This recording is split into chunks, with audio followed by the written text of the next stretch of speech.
A brutal first inning sets in motion a game that would feature one of the best comebacks of the season for the Cardinals, only to see it spoiled with another ugly late inning effort.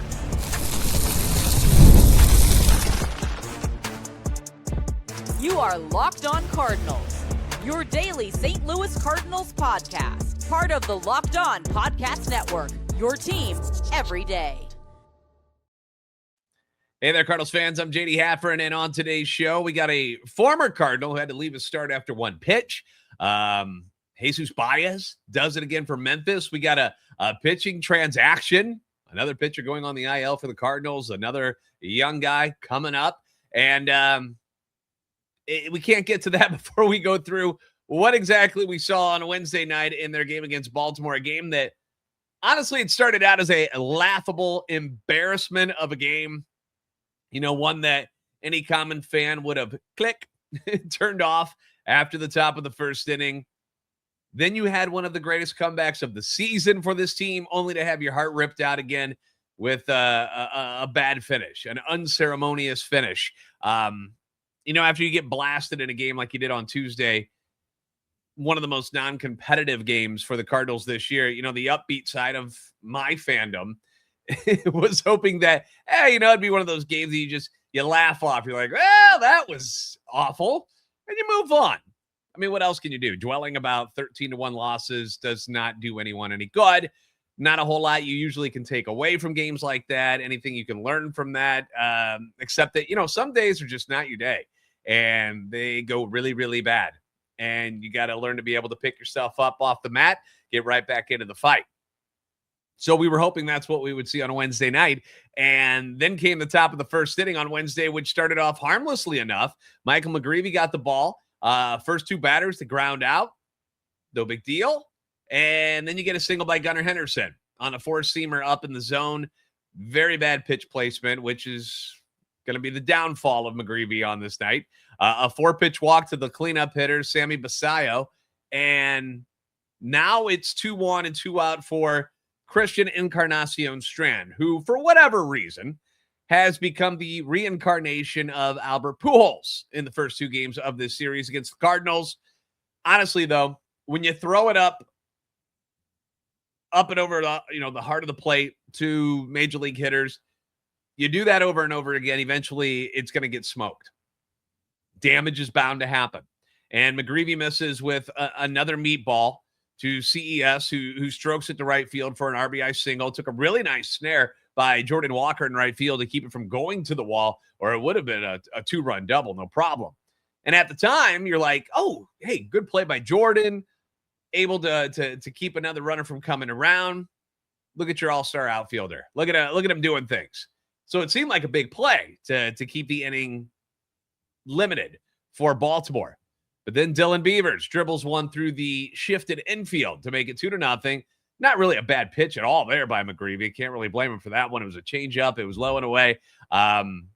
Beavers just put it in play, and it found a hole. That does happen from time to time. It always seems to happen when there's a shift on, though, right? Like anytime you see them shift over and a little dribbler goes through, you're like, dude, have you just been playing straight up like a normal team? But obviously they wouldn't be shifting if it hurt them more times than it helped them. So it's hard to get mad about it, but I get it. I get frustrated with it as well. So now you're down 2-0, and that brings up Leody Taveras, who, like most of the Orioles hitters, had a solid night on Tuesday night, but still, we're looking at a 228 hitter with 7 home runs on the year. So this is not a guy that should be all that frightening, but yet he unloads on a pitch against Michael McGreevy. Curveball down and in. Bad spot for a lefty, right? Don't want to throw it there. And he smokes it into the Cardinals bullpen for a 3-run shot. 5-0 Baltimore. And all of this with 2 outs. PTSD from Sunday's meltdown in Philly in full effect right now in my brain. I'm like, dude, what is happening? Again, with 2 outs. What is the issue with these 2 outs? And it's honestly, I say that out loud, but it's the same issues that this Cardinals pitching staff has dealt with all season. It's the lack of swing and miss. The lack of stuff to put people away. They just don't have it. And we knew that coming into the game. And we knew that coming into the season, that was going to be an issue for this team. They just don't have the arms to do what you need done in certain situations. There are just not a lot of guys out there that can get a lot of swing and miss in that Cardinals clubhouse right now. And when you are so reliant on having to hit your spots perfectly on every pitch to get outs, it makes your margin of error razor thin. And although we've seen McGreevy have really good games where you've seen him baffle lineups, and you're just like, gosh, that's so cool watching him pitch, because he's not a thrower. He's not 98, 99, 100. He's low 90s, and he's got to be pinpoint. He's got to be Greg Maddux if he's going to win. And that's not easy to do. The threat of him getting hit hard is always there, and the Orioles, they got him good in the first inning. So immediately you're in a 5-0 hole, which I'm sure does wonders for your team's confidence after getting beat to hell by 12 runs the night before. So now you're in this, well, we got, a lot of ball game to go. Anything can happen mode, right? And I know we're all just like, whatever. Nothing's going to happen. This sucks. We're about to get blown out again.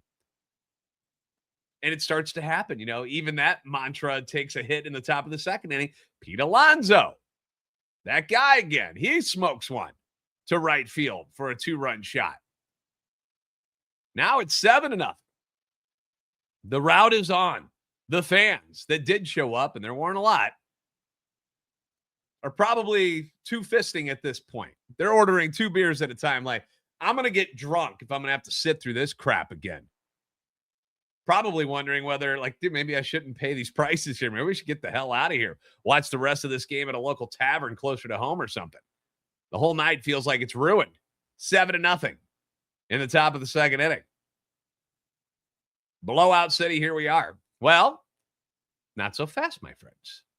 The Cardinals offense eventually awakens from their slumber. And it was the ghost of Nolan Gorman that fired the first shot. They got it moving. We'll break down the comeback, which was a lot of fun to watch. We'll do that next on Locked On Cardinals.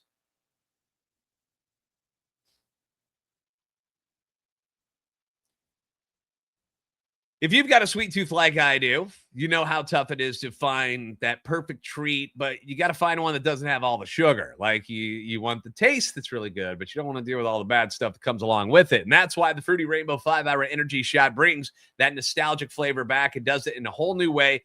Fruity Rainbow 5-Hour Energy Shots. It's a treat that's going to treat your taste buds to an explosion of fruity flavor. And you also get that tasty caffeine kick. It's a quick, easy way to satisfy not only the sweet craving that you're looking for, but also keep things very, very simple and on the go. It's one of my favorite things about 5-Hour Energy Shots is how convenient they are. You get this zero sugar treat that's sweet tooth approved, but it's small, it's portable. You can grab it whenever I need a little pick-me-up. You just, whoop, take it with you. No big deal. It's not a big old can of stuff.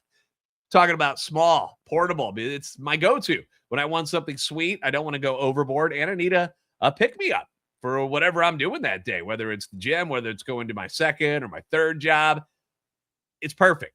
So you can get it right now. Get candy-flavored chaos with Fruity Rainbow 5-Hour Energy Shots that are available online right now. Go to 5hourenergy.com or pick them up at Amazon. Once again, Fruity Rainbow 5-Hour Energy Shots available now at 5hourenergy.com or on Amazon.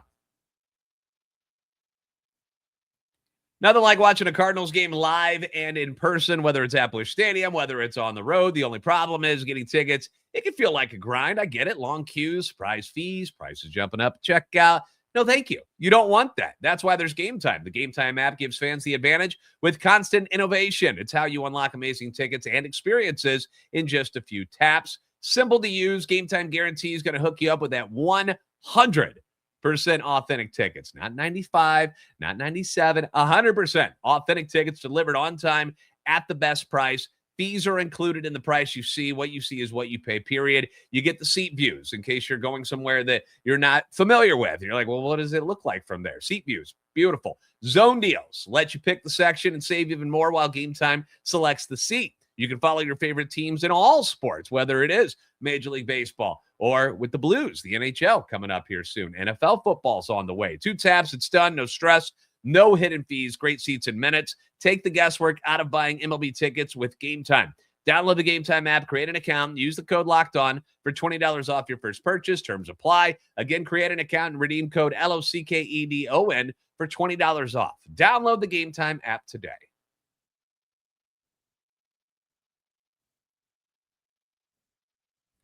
Thanks for making Locked On Cardinals your first listen of the day. Thank you for making Locked On the #1 sports podcast network. Now, if you turned this game off after the first inning, or maybe you stuck around until Pete Alonso went yard, nobody would blame you if you decide to move on with your life. I even made the joke on X where I had the GIF or GIF, if you want to say it that way. I say GIF. Turning off his TV is like, click. Nobody wants to watch uncompetitive baseball. We just saw that last night. I don't need back-to-back butt kickings. That's not fun. I got other things I could be wasting my time on. We got fantasy football drafts to worry about. I got a lawn to cut. Halloween shopping to start doing. Yeah, I'm that guy who gets started early.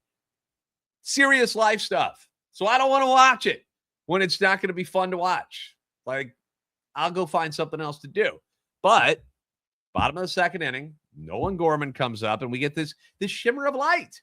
Something positive actually happens. Nolan Gorman, a.k.a. Stormin' Gorman, who had a horrible night at the dish in his first game back with the club in 2 months, crushes an 0-2 sinker up in the zone over the Cardinals bullpen in right field for the solo blast. He cuts the lead to 7-1, which is not a big deal, obviously. It's still 6-run deficit.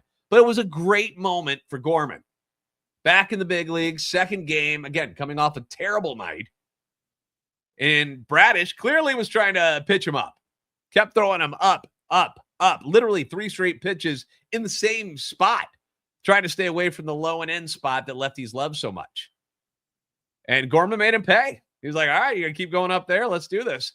And that kind of lifts the spirits of not only the crowd that was there, but also the Cardinals bench. Something finally good happens for the team. Then McGreevy goes back out there, and McGreevy, like a boxer, starts bobbing and weaving his way around trouble, which we've seen him do dozens of times this year. It's the kind of pitcher he is. And he gets through a couple of more innings. Takes a lot of punishment on the way. Keeps the O's off the board, though, somehow, some way, until we get to the bottom of the 5th inning. So 7-1, and that's when the magic begins to happen. The Cardinals get a leadoff single by Brian Torres, who had a fantastic night. 3 hits, nice diving catch in left field on, I think it was Pete Alonso who hit a sinking liner earlier in the game. J.J. Weatherholt, awesome at bat, 8-pitch walk. Herrera follows up with a 6-pitch walk. Now you got the bases loaded for Alec Burleson and Jordan Walker standing right behind him, the big RBI guys. And first pitch swinging, which I am not a huge advocate of, but who am I to argue with what Burley does? Look at the results. Singles into center field, brings in 2. Now you got a 7-3 ball game. Now you're starting to feel the momentum shift a little bit. You're starting to see some confidence in these at-bats. Personally, at this moment when this is all happening, I'm at my minor league game working the PA when this is all going down. We got a Baltimore fan that's running the pitch clock up in the press bucket with us. And we both got our games on our tablets up in the press box there. And it was very enjoyable to watch the dismay as this inning unfolded of the guy in front of me. Very entertaining. Just a lot of, and I'm like, I feel your pain, dude. Us as Cardinals fans, we're just there.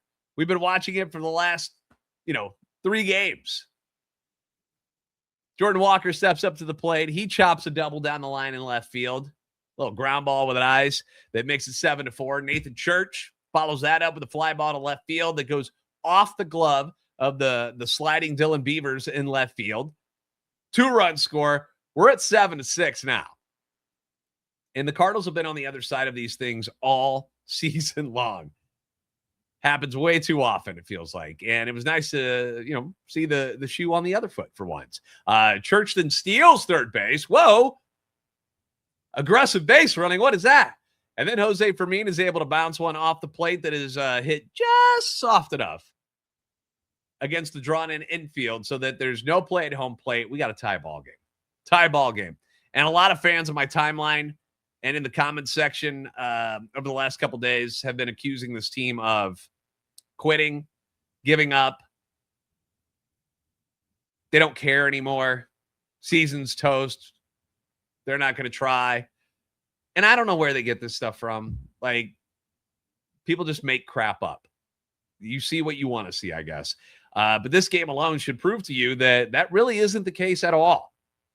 They could have rolled over, down 7-0, take the L, come back here on Wednesday and or Thursday, and just go at it again in a different game.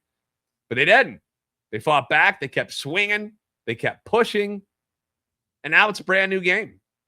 And that should be applauded. And it all kind of started with the Nolan Gorman home run, which just gave them a little bit of energy. Just a little bit. Just enough to get things moving. Unfortunately, the offense stopped there. We had that burst of fun.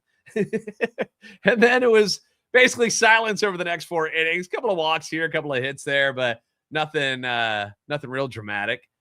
But the bullpen for the Cardinals was also putting up zeros at the same time. So we got a 7-7 ball game going to the 9th inning. And that's when Ollie went to our closer, Riley O'Brien. And we all know that things have not gone well for Riley the last couple of outings. And people are questioning. They're like, why? Why Riley? Why in this situation? And the answer is very simple. Despite these back-to-back appearances that have been dreadful for Riley, this is your guy. He's been your guy all season. He's been your closer. He's been the guy that's been able to come in more times than not and put up zeros for you in big situations, right? At the end of ball games when you need it the most. And you also, at some point, you can't just hide him out there. You got to get him out of this rut at some point. Eventually, he's going to have to take the ball and find his mojo again. And the only way to get out of these things is to keep pitching and keep throwing. But unfortunately, it was not meant to be.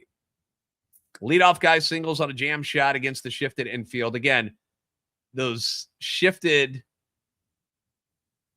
singles that find holes, like, they're so frustrating. Who was that? Baseo, who does that one? And it just, like, in his kitchen and just bloop down the third base line into the outfield. Like, it just, that shouldn't be a hit, but it was. And that's what happens when things aren't going your way. Just bad luck. And that brings in the greatest hitter in the history of baseball, Christian Encarnacion Strand. O'Brien gets on top of him 1-2 in the count, which is what he did. Remember, he was one strike away from getting the save in Philly 4 different times before they beat him. And he uncorks a wild pitch, which gives the Orioles a runner in scoring position. Nobody to blame there but himself. That's on you. And then he delivers a sweeper, low and away, and CES rips it to right field for an RBI double. Orioles are back on top. And you're just like, no way. All of this massive comeback, all of this effort, and now you're back in a hole again. Cardinals end up threatening in the 9th inning. They get the tying run to third base, but they fall short. Final score 8-7. 5 straight losses for this team. They dropped to 66 and 68. They're 6 back in the wild card. And although it got very entertaining, it's yet another game where you walk away and you just got a bad taste in your mouth because of the ending. You're like, ugh. And there's nothing you can do to fix this right now. You know, this is what it is for the rest of this season. Yeah, we're going to call some young guys up here and there, and they're going to help out when they can. But they can't really make changes to what the bullpen's going to look like until the offseason. And we'll see what they decide to do. But obviously, that is something that's going to need some work. We've learned that the hard way throughout this entire season with the amount of blown saves. As good as Riley O'Brien has been for most of the year. I mean, hell, he's right up there in the NL saves leader. Is he the NL saves leader still? He might be. I didn't look at it before I did this today. So, but he's right there. But the thing is that doesn't he feel like he'd be more suitable in like the setup role, and you need somebody else to be that dominant closer, or you just need somebody else you can turn to when things aren't going well for Riley O'Brien and get outs in the 9th inning. So, but it's, again, this things they'll have to worry about next year because you're not going to fix it this year. So Cardinals are doing a bullpen game today against the Orioles. Gordon Graceffo is going to get the start in that one. They also made a transaction calling up a player, a guy I've actually had on the show before. So we'll tell you all about that coming up next on Locked On Cardinals. I was juggling a couple different apps the other day, and then I realized to myself, why don't I just use our friends at Clutch Parlays? Because that is their expertise. Instead of going to multiple different apps to check different injuries and betting lines, I can see it all in one with our friends at Clutch Parlays. And a little bit of bonus there is they give you data to back their bets. Maybe you want to do a double for a star player that night. They can give you the percentage of what they hit on for that exact bet. And that's why I love our friends at Clutch Parlays. But here's the offer for you. Find the best line and build smarter parlays. Track every bet and make more informed betting decisions, all with ClutchParlays.com. Right now, Clutch Parlays is offering a great deal for Locked On listeners. Your first month free on a monthly plan. They want to make sure that you get a real chance to try it out and see what it can do for you. Go to ClutchParlays.com today and use code Locked On to claim it. ClutchParlays.com. Bring together live odds, line shopping, predictions, bet tracking, analytics in one place so you can bet with more confidence.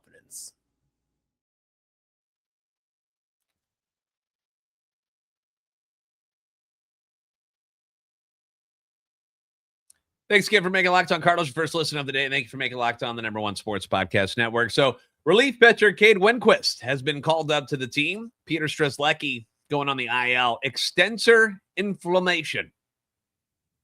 Okay. Cade was taken by the Yankees in the Rule 5 draft earlier this year. And I remember us all being kind of not only shocked that they took him because he hadn't pitched above AA yet, but then he made the opening day roster. So they were trying to keep him, but he never appeared in a game, and they had to offer him back to the Cardinals, and he's been with Memphis ever since. 33 games. He's 3-1, 4.54 ERA, has some swing and miss, some strikeouts, 57 and 39 and 2/3 innings. So congratulations to Cade, who we've had on this show before. So cool dude. Gordon Graceffo, as I mentioned, he's going to get the start today in the bullpen game for the Cardinals as they try to avoid the sweep against Baltimore. Tough night for Dustin May. Former Cardinal Dustin May lasted just one pitch on Wednesday night, took a line drive off his shoulder and had to leave the game with a right scapula contusion. It didn't look good. Like, he line shot right up the middle, got him, and he's holding his arm, and you're like, oh boy, please tell me that he didn't break something, because we feel bad for him, man. We love Dustin May. And he said afterwards, this was good news, said it took his breath away. Obviously, I'd be scared to death that something horrible just happened. But he said he was trying to just be able to get his breath back. Probably could have finished the inning, but better safe than sorry. He says, right now I feel okay. It's just a bruise, so no damage or anything structurally. So that's good. Just got to come in tomorrow and see how I feel. So good news for Dustin May. Guy deals with a lot of just strange injuries that have happened to him over the years. So glad that it wasn't more severe for him. He's got a 6 ERA in 3 starts and 15 innings for Milwaukee. His first 2 starts were outstanding. And I was getting texts from people like, why the hell did we trade him in the division? And then his last start, he got killed. So that kind of quieted down. Jesus Baez, the youngster that the Cardinals got in return for one Ryan Helsley from the New York Mets last year. Another home run for Jesus. 5th in 3 games for Springfield, 35th dinger overall this season in the Redbirds' 14-4 victory over San Antonio. Jack Gurevich also hit 2 home runs in this one. He drove into 5, had a double in that one as well. Daniel Ortiz hit a home run. Ty Pete, 3 for 4 with 3 ribbies, 3 runs scored and added a stolen base. Shockingly, Raniel Rodriguez in a game where they put up 14 runs, no hits. 0 for 5, but he had a walk, a run scored, also had an RBI. Tanner Franklin got the start, went 5 1/3 innings, 5 Ks, picks up his first win since getting promoted to AA Springfield. That's now 8 wins in a row for them, so they just keep rolling. At Memphis, it was Mason Molina who threw a rain-shortened complete game shutout in the Cardinals' 2-0 win. Goes 5 innings, strikes out 9. Overall this season, Memphis now at 70 and 58, but they're 23 and 30 in the second half. But because they won the first half championship, they're automatically in the playoffs for the when everything is said. Doesn't matter what their record is in the second half. So that's cool. So again, a lot of this great young talent that the Cardinals have accumulated over the last couple years, doing some good things in the minor leagues. And I know You want to see it at the major leagues, but you got to wait. In the words of John Mozeliak, show us a little patience, a little bit of patience. Anyway, ball game this afternoon. Enjoy it. Thanks for making Locked On Cardinals your first listen every day. If you haven't already, give us a follow on X at @LO_Cardinals, TikTok, Instagram at Locked On Cardinals. Like, subscribe on YouTube. For your second listen, you can check out Locked On MLB Game Night. It's every game, every night until the World Series champion is crowned. Get local analysis, but on a national scale, you can find MLB Game Night on Locked On MLB's YouTube channel or wherever you listen to your podcasts. You're the best fans in baseball for a reason. We'll see you next time on Locked On Cardinals. Let's get out of this black clothing and break this sweep.